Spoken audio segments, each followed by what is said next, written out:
주말에도 쉬지 않는 3월 17일 미주노래 월가 속보 뉴스 시작하도록 하겠습니다. 첫 번째 소식은 내일부터 시작되는 엔비디아의 GTC 컨퍼런스 소식입니다.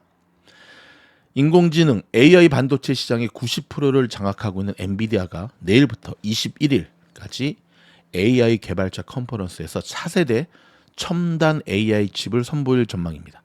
AI 칩 공급 부족 현상이 이어지고 있는 가운데 전 세계 개발자들 사이에선 AI에 최적화된 엔비디아의 차세대 GPU를 기다리는 목소리가 높습니다. 자, 엔비디아에 따르면 젠슨 황, 우리 황씨 아저씨가 GPU 기술 컨퍼런스 첫날 내일이죠.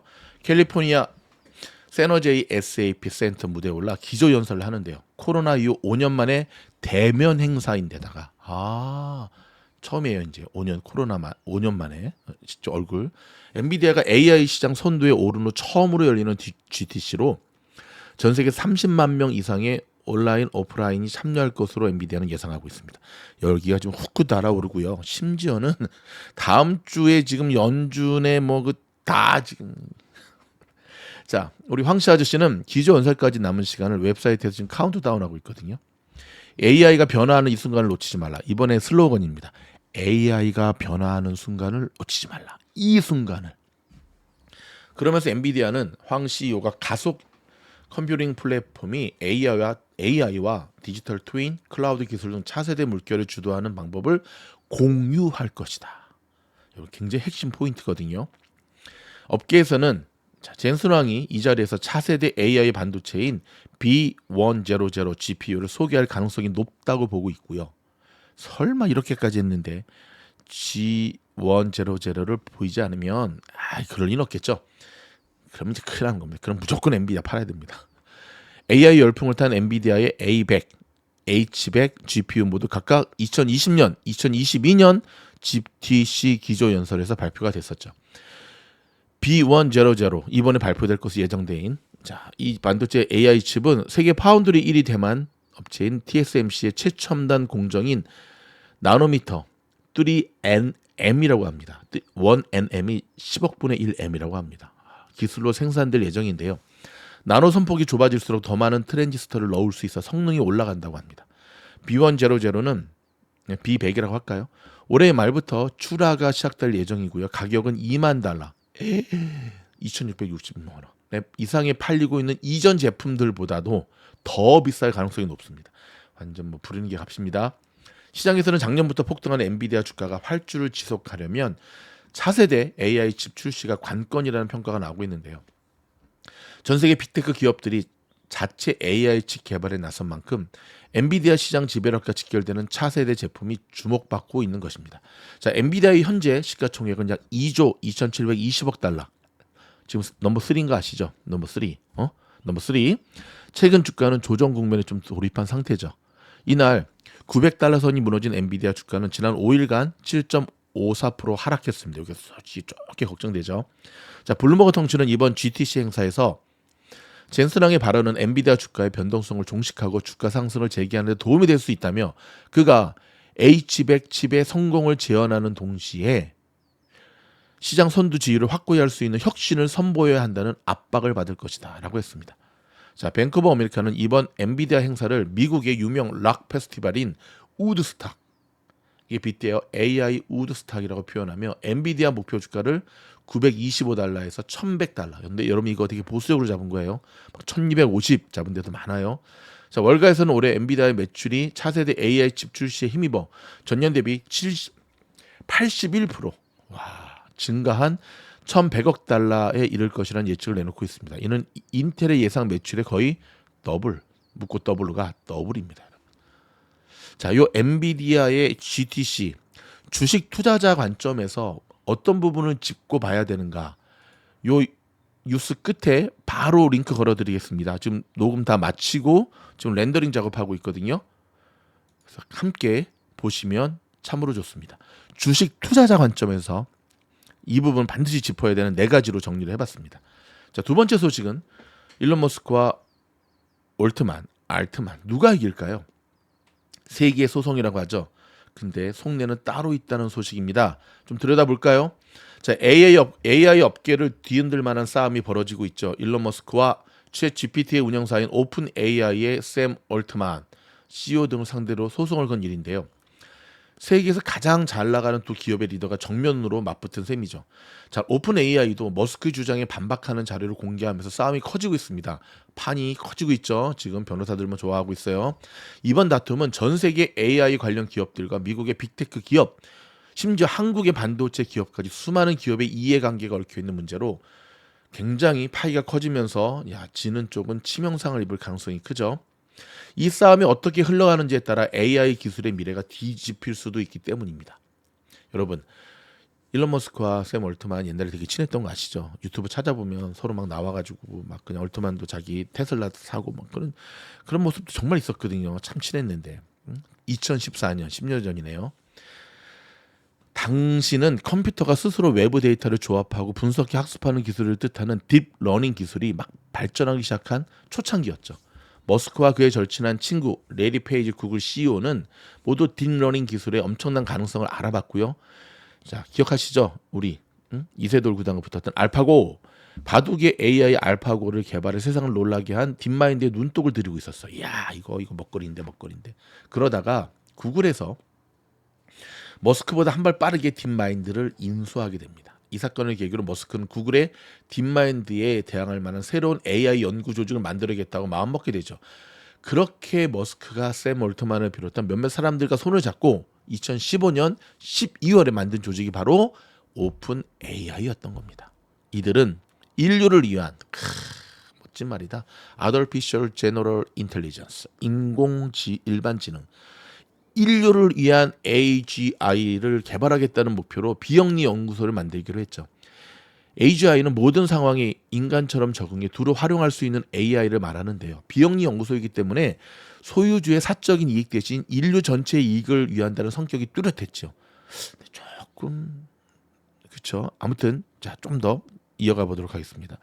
일론 머스크는 오픈 AI의 설립 초기에 4,400만 달러, 한국 돈이 약 588억 원에 달하는 돈을 기부했습니다. 초기 사무실 임차료도 대신 내줬다고 하죠. 그런데 오픈 AI 연구를 진행하면 할수록 돈이 점점 더 많이 들어간 거예요. 머스크 주장에 따르면 매년 최소 1조 원이 넘는 돈이 필요했다고 합니다. 문제는 머스크 혼자 이 돈을 감당하기에는 당시 테슬라 상황이 어려웠다는 거죠. 뭐 지금이야 테슬라가 잘 나가니까 괜찮았지만 그때까지만 해도 막 사업을 시작하던 때라서 자금력이 좋지 않았던 데 문제가 있었습니다. 그러자 오픈AI 내부에서도 투자를 받아서 이 문제를 해결하자라는 주장이 스물스물 나오기 시작했죠. 문제는 투자를 받기 위해서는 비영리 법인에서 사익을 추구하는 영리 법인으로 전환해야 하는데 그게 인류를 위한 연구라는 초창기 슬로건에 그 취지에 어긋난다는 거였죠. 외부 투자 문제를 두고 갈등이 이어지다가 머스크는 결국 2019년 오픈 AI에서 손을 떼게 됩니다. 머스크가 물러난 이후 오픈 AI는 영리적 성격의 일반 회사 오픈 AI LP를 따로 세우게 되고요. 마이크로소프트 등 국직간 투자자들로부터 외부 투자를 받게 됩니다. 든든한 돈줄이 생긴 오픈 AI는 AI 기술의 연구에 몰입해 2022년 말에 세상을 놀라게 한 챗 GPT를 발표하게 되죠. 자, 여기서 이제 머스크가 자존심 좀 상했던 거죠. 왜냐하면 이제 어찌 보면 얄미운 거잖아요. 그렇지? 마소에다 확 갈아탔으니까. 근데 또 이제 머스크 편만 둘 수는 없는 게 어찌됐든 일론 머스크의 투자를 받아서 진행하기로 하고 시작을 했고 뭐 자기들끼리 뭐 세상을 위하여 뭐 비영리지만 개뻥이고 왜 그럽니까 우리끼리. 네. 그러니까는 전 그러면은 투자자를 더 받자라고 얘기가 나왔던 거죠. 근데 일론 머스크는 분명히 거기서 이런 말을 했을 겁니다. 아니 처음 시작할 때 매년 1조 원씩 들어간다고는 안 했잖아. 이거 너무 심하지 않아? 그러지 말고 좀 투자금을 좀 줄이는 방향에서 내가 계속 할 테니까 해봐 했는데 이제 거절을 했겠죠. 그러니까 이제 열받아가지고 일론 머스크가 내가 투자금 다 내놔 안 해 했는데 나중에 보니까 이것 봐라 이제 마서 쪽에 딱 붙은 거예요. 자기가 손 떼면은 뭐 일단 구글하고는 틀어졌고 쉽게 투자자 뭐 이게 한두 푼이 아니잖아요. 그렇죠? 매년 1조 원이 넘는 투자를 할 만한 곳을 만나기가 쉽지 않을 텐데라고 생각을 했는데 네, 그게 이제 일론 머스크의 오판이었던 거죠. 그리고 이제 챗 GPT를 내놨는데 기억하시죠? 지금도 여러분 한 달에 20불만 내면 정말 전문가들이 너무너무 행복하게 하는 심지어 코딩 쪽. 저희 아들한테도 물어봤어요. 했더니 대박이래요.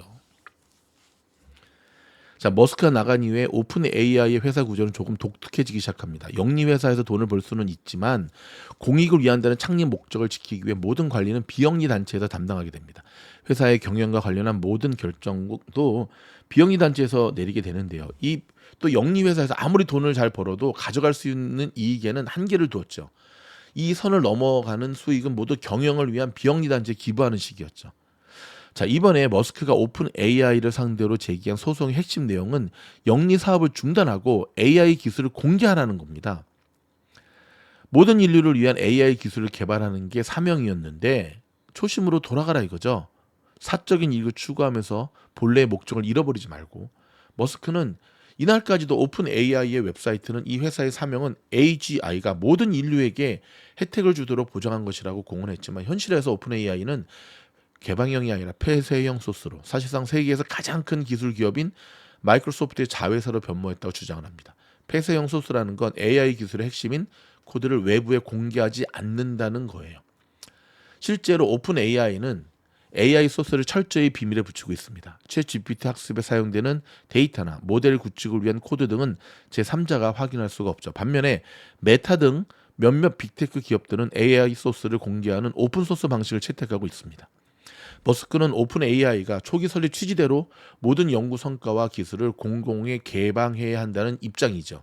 여기까지만 들으면 정말 오픈 AI가 수익에 눈이 멀어 초심을 잃은 것처럼 들릴 수가 있는데요. 그런데 최근에 오픈 AI 측에서 머스크의 주장을 뒤집을 만한 내용을 발표했죠. 오히려 머스크가 오픈 AI를 이용해 영리 사업을 하려고 했고 심지어 먼저 수십억 달러를 모금해야 한다고 주장했다는 겁니다.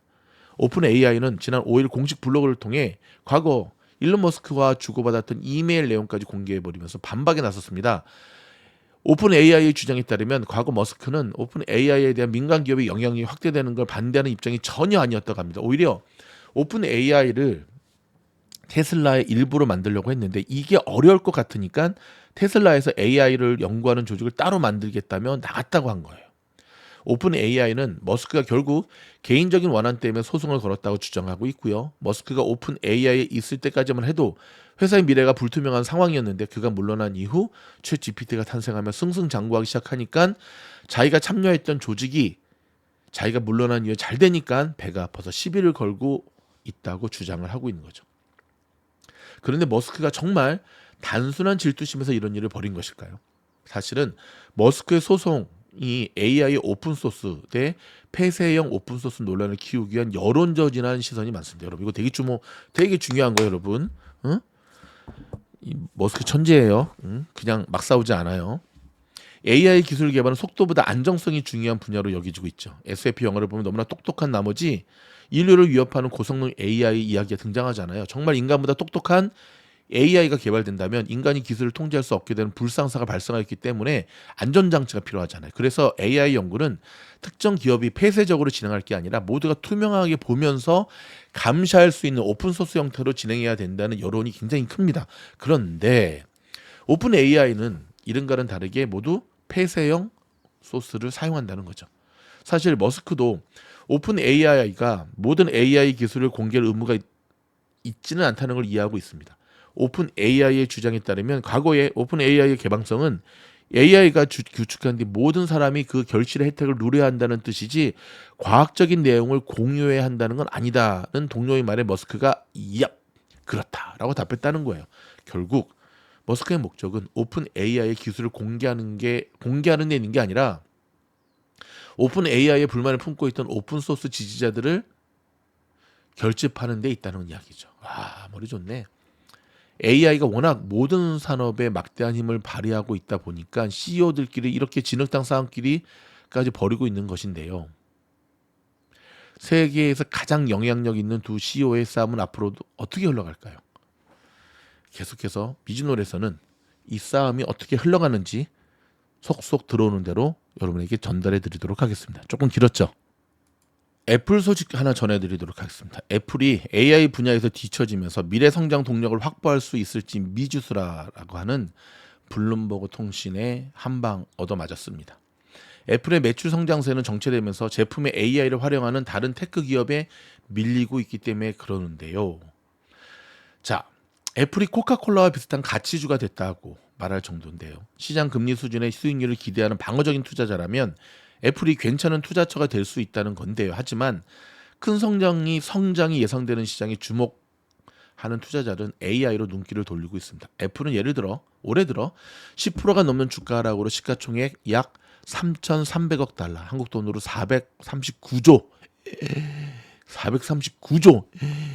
잃어버렸습니다.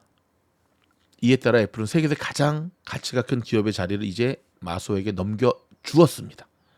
마소는 생성형 AI인 챗GPT를 내서 몸집을 불리고 있는데요. 덕분에 마이크로소프트는 시장 가치가 3조 1천억 달러에 달해 애플의 2조 7천억 달러를 앞자리를 앞질러 버렸네요. 와, 이거 따라잡을 수 있을까? 4천억 달러나.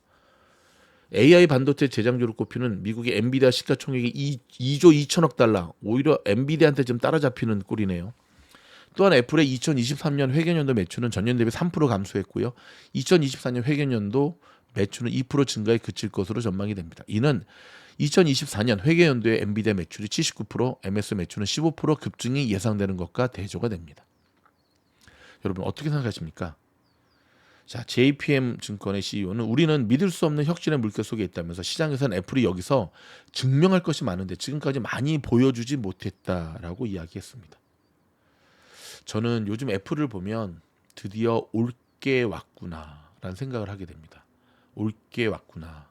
무슨 말이냐면은 스티브 잡스가 돌아가시고 난 다음에 제 마음의 영원한 영웅 팀 쿡이 CEO로 내정될 때부터 우려했고 걱정했던 부분 그래도 많이 버텼죠. 사실은 드디어 그 위기가 올 게 왔구나라는 생각을 하게 됩니다. 여러분 지금 보고 계시는 화면이 어떤 화면인지 아시죠? 작년 2023년에 엔비디아 컨퍼런스 모습이거든요.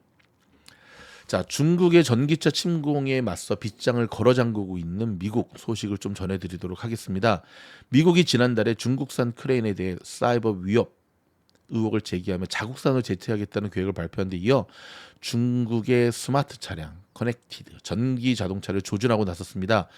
미국 정부는 인터넷으로 연결돼 해킹 가능성이 제기된 중국산 스마트 차량, 즉 전기차의 미국 진출을 막을 대책을 고심하고 있는 것으로 나타났습니다. 근데 여러분 냉정히 보면 그렇죠? 보안을 얘기하고 있잖아요. 근데 여러분 미국만 그런 거 아니에요. 중국도 계속해서 테슬라를 막 옥조이는 게 뭐죠? 그렇죠. 옥조이는 게 바로 이 너네 스파이짓 하고 있지 그거였잖아요. 그래서 저는 일론 머스크가 우리가 스파이짓 하면 내가 우리 회사 다 접을게 할 정도였잖아요. 근데 그거는 명분만 내세운 거고 사실 진짜 이유는 뭐죠? 네, 자기네 시장 뺏기지 않으려고 하는 그렇죠. 양보할 수 없는 한판인데요. 근데 최근에 BYD의 전기차 그 퀄리티는 정말 많이 좋아졌다고 하더라고요.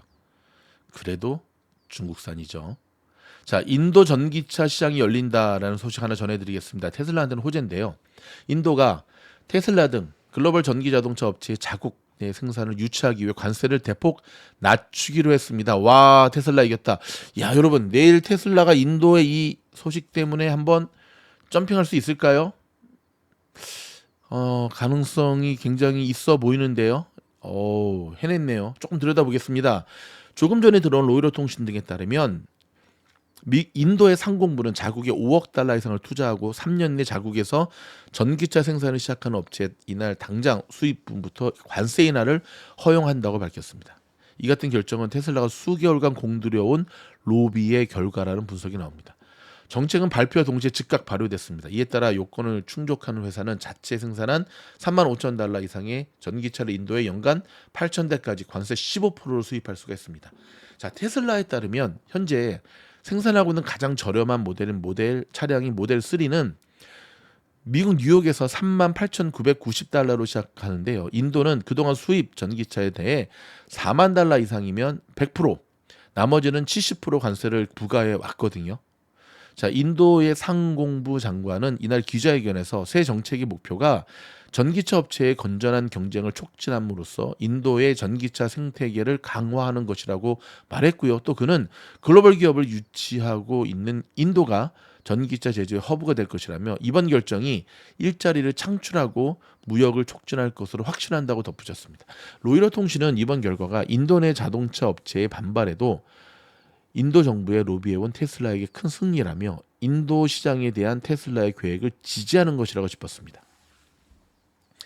자, 일론 머스크는 지난 수년간 인도 시장에 진출하려고 부단히 애써왔지만 인도 당국이 현지 생산 등을 요구하며 타결에 이르지 못하고 있었죠. 머스크 CEO는 지난해 6월 국빈으로 인도를 찾아 모디 총리와 면담하는 등 최근 수차례 인도를 방문했습니다. 소식통에 따르면 머스크는 인도에서 전기차에 붙는 수익 관세가 세계에서 가장 높은 수준이다. 좀 깎아달라. 하지만 인도 정부는 타타 자동차 등 자국 업체 반대에도 글로벌 업체의 자국 내 생산 유치를 위해 결단을 내린 셈이죠. 인도 전기차 시장은 타타 자동차가 지배적 위치를 유지하는 가운데 작지만 꾸준히 성장하고 있습니다. 타타 자동차랍니다. 한국인 현대 같은 데겠죠. 전기차는 지난해 인도 내 전체 자동차 판매량에서 약 2%를 차지했는데 인도 정부는 이 비중을 2030년까지 30%로 늘린다는 계획인데요. 앞서 테슬라가 독일 공장 확장 계획을 축소할 것이라는 소식이 전해졌으나 인도에서 차량 판매에 유리한 환경이 조성됨에 따라 테슬라 주가가 나흘 만에 반등에 성공했죠. 그러니까 이제 지난 금요일 날 반등에 성공한 이유가 있었던 걸 바로 요 기사 될 것 같다. 그러면 좀 약한데. 자, 로이터 통신에 따르면 전 세계 전기차 판매량 1위 업체인 중국의 BYD도 인도 전기차 시장에 투자를 원하지만 육지 국경을 공유하는 국가에 대한 인도의 엄격한 투자 규정으로 중단된 상태죠. 그리고 인도하고 중국하고 사이 진짜 안 좋아요. 중국에서는 최근 출혈 경쟁에 대한 경고음이 나오고 있죠. 최대 전기차 업체인 BYD의 왕차안푸 회장은 16일 열린 전기차 백인 포럼에서 전기차 시장의 성장성이 여전하다면서도 전기차 시장이 가시밭길이 돼가고 있다는 점은 슬프다고 밝혔고요. 최근 확산되는 이런 우려를 두고 한층 더 중국의 공업정보화부 부부장은 전기차 산업 구조와 생태계를 지속적으로 최적화할 것이라며 맹목적 투자와 중복 건설을 최소화하고 후진 기업의 퇴출 메커니즘을 개선할 계획이라고 말했습니다. 본격적인 시장 재편을 위해 정부가 판을 깔아주겠다는 얘기인데요. 지난해 전기차를 포함한 전 세계 친환경차 판매량은 1,300만 대를 넘어섰습니다. 전체 보급률은 약 18%를 기록했고요. 이 가운데 중국 내 친환경차 판매량은 788만 대를 차지하고요. 중국에서 친환경차 보급률은 35% 이상입니다. 자, 여기서 그러면 뉴스는 여기서 마무리하겠고요. 자, 테슬라의 차트 분석 한번 해드리도록 하겠습니다. 자, 지금 보고 계신 게 테슬라의 금요일 모습인데요. 자, 보세요. 이게 애프터장 모습, 본장의 모습인데, 자, 반등에 성공한 이유가 있었죠. 근데 이 기사는 16일 날 나온 거거든요, 여러분. 현지 시간으로 16일.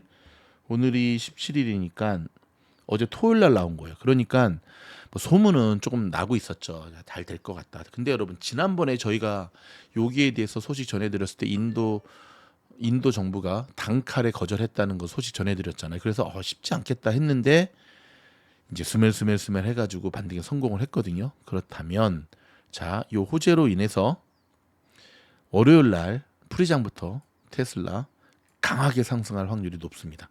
보다 자세한 것은 테슬라의 차트 분석, 깊이 있는 미주노래 10종목 차트 분석 영상 오늘 저녁 때 올려드릴게요. 해서 더 다루도록 하겠습니다. 여러분, 오른쪽에 보시는 여기 라니만닷컴에서 많이 주문해 주시고요. 미주노래 채널을 구독하시면 저희가 하루도 빠짐없이 테슬라 속보뉴스, 월가의 속보뉴스를 매일매일 전해드리잖아요. 미국 현지에서. 이것만으로도 여러분 투자에 굉장히 큰 도움이 될 거고, 최근에 멤버십에 굉장히 많은 분들이 가입해 주셔서 제가 어제도 밤 11시 넘어서 영상 한 편, 멤버십 영상은 저희들은 하루에 3-4편씩 올라가요. 이것이 여러분 무엇을 의미하는 줄 아시죠? 실전 중심으로 엔비디아처럼 엔비디아급의 멤버십 영상으로 여러분들을 지원하도록 하겠습니다. 고맙습니다.